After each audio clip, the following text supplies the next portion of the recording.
we used to have this approach, Trey, and this was, back in '09, 10, 11, where if we recruited you, you got a license, and you're asking me about leads, one of the first things I'd say to you is, hey, Trey, you know a lot of people.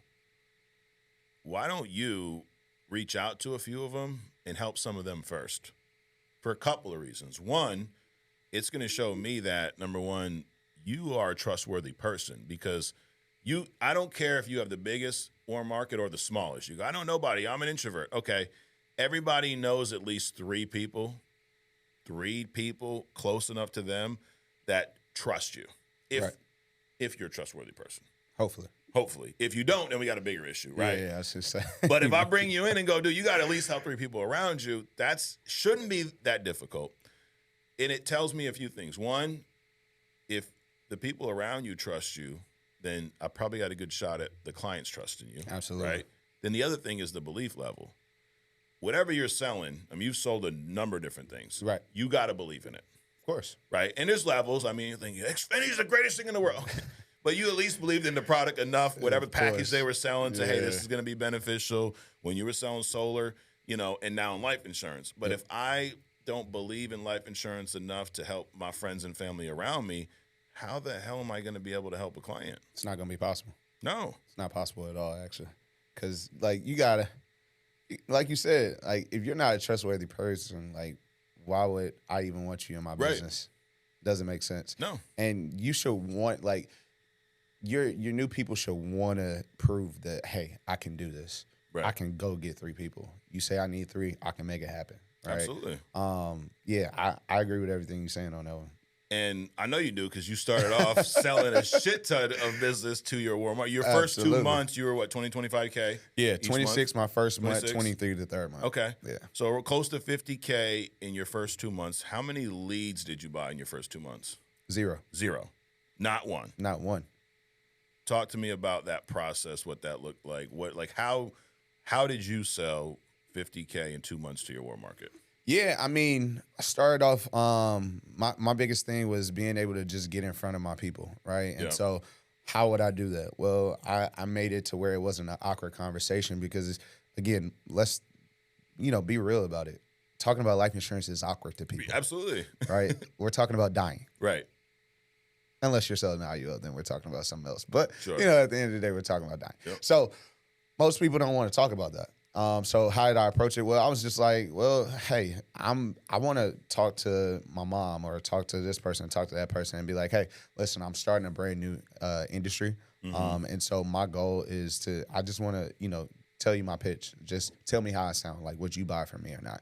All right. And so I'll go through everything and then eventually they'll be like, hey, don't leave yet. I want an IUL. I need final expense. I need term. I need mortgage protection, whatever. And it's just that's how I got the ball rolling. Yeah. Of course, I had those, few homeboys that were, cool and everything. I was just like, bro, you're getting this. You don't have anything. You have kids. At that time, I didn't have a child. So I'm like, you have kids. What are you talking about? You're getting it. So just going out there and just willing to try and just say the hell with everything else. I'm just going to shoot my shot. You miss every shot that you don't take. Absolutely. Right. So my biggest thing was I'm going to keep shooting my shot. And eventually I got to a point to where I was just talking to everybody, and then my upline was still, or probably shouldn't say upline, my mentor at that time, Drake Sanders, he was like, hey, something else that you could do.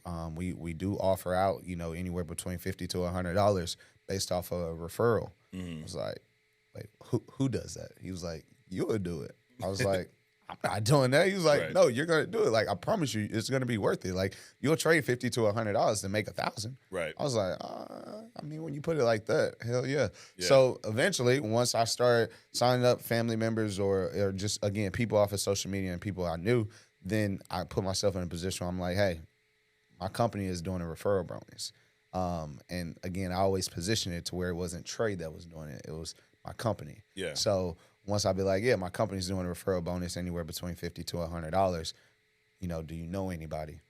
I would get people that would send me a busload of people. I still got it in my phone right now. I could show you a list of people that would just literally send me so many people because, again, word of mouth it travels absolutely quite a bit. You know what I'm saying? And people will trust somebody based off of a word of mouth situation than you completely calling a complete stranger. Absolutely. Yeah.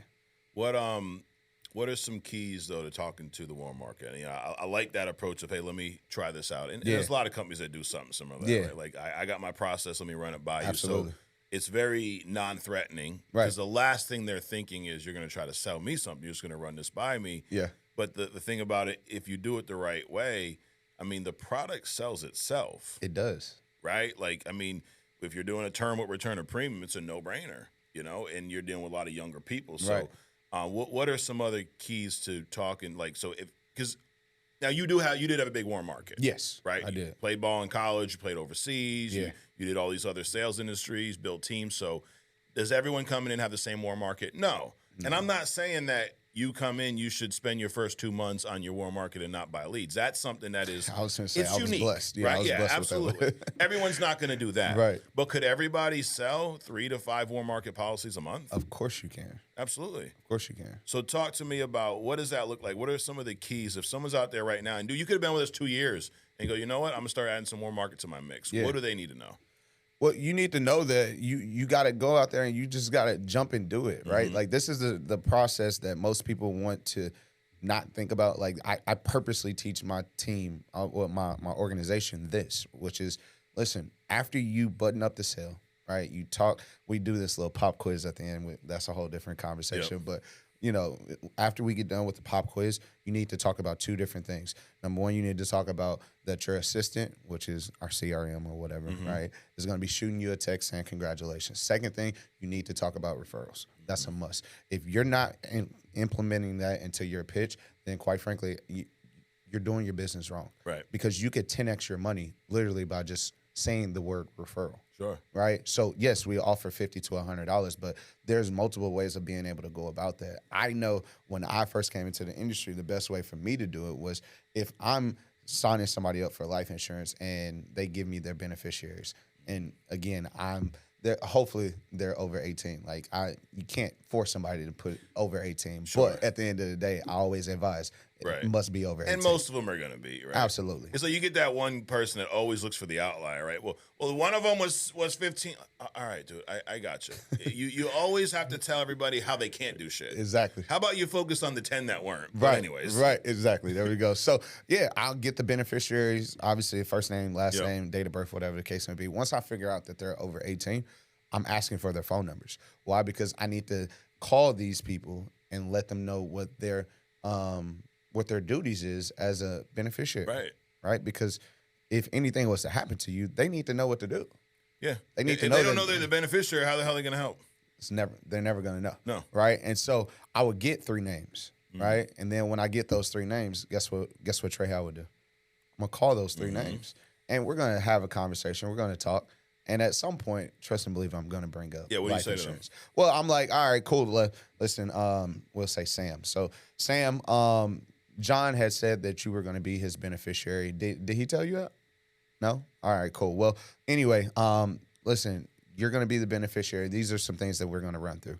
I'm going to run through what's important about being a beneficiary, how you need to have the death certificate, how you got to do this, how you got to do that. I'm not going to go through all that today, but you'll go through that. Then I'll be like, now, you already have life insurance too, correct? Because obviously, Sam felt like this was pretty important for you, John. So you do have life insurance, right?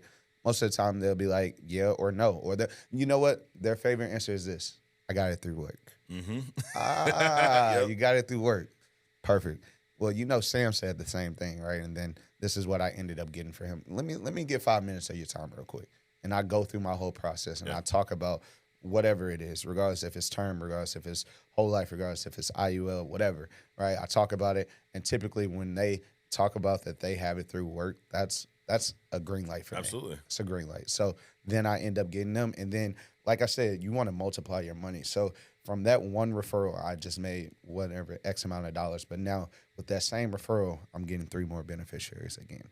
And that's how you're able to multiply your money, right? Like for me, it's funny because this literally just happened on Monday. So Monday, just got back from Philadelphia, went to watch the Eagles versus the Rams game. Nice. Crazy game to watch in person. But watched that, and I came back home on Monday.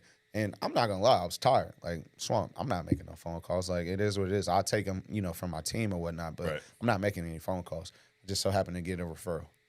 And that referral turned into 3 people. Yeah. We all hopped on Zoom. Like, kid you not. I got her, I got her man, Yeah. I got her mom, and then I got our cousin. Yeah. So in total, I got 4 total sales, but 3 extra referrals just from her. And then guess what I'm doing with those 3?